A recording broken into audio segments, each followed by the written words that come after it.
Okay, wear PPE, mask and gloves. Kung may available ha. Okay, then introduce yourself. Go! Kasi Irene Charani, marunong pa ako mag-CPR, handa po ako tumulong. Yeah! Lungkod.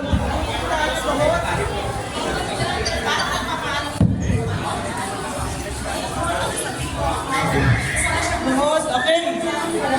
Luhod. Kailangan bubuka po tayo, ha?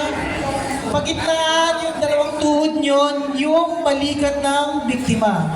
Malapit dapat, pag malayo, naku, nasa Watson na kayo. Pagtapos niyan, okay. Hawakan ang balikat ng biktima, sa adult, sa bata, sa paa, sa pag sa baby. Ready po ang pasi? Okay. Check the responsiveness. Go!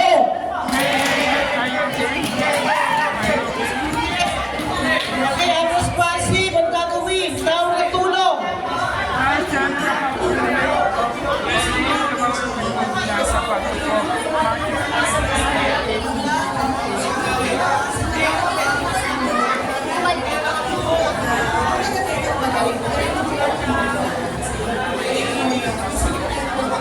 Tawag kayo, kailangan uutusan nyo, sir, ikaw nakaputi. Tawag ka ng ambulansya na may AED at babalik mo pa agad. Yan, di ba? Sir, tawag ng ambulansya. Sinabi ng auditor na hindi nyo na quarantine. Gusto kayo walk-in.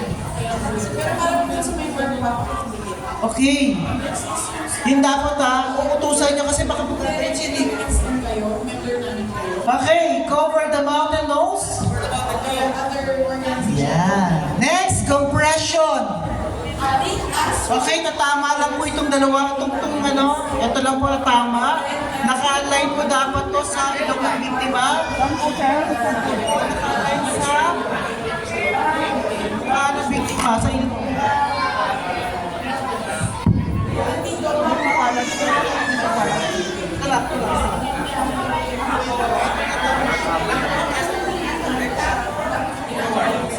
Straight dapat to, straight ha.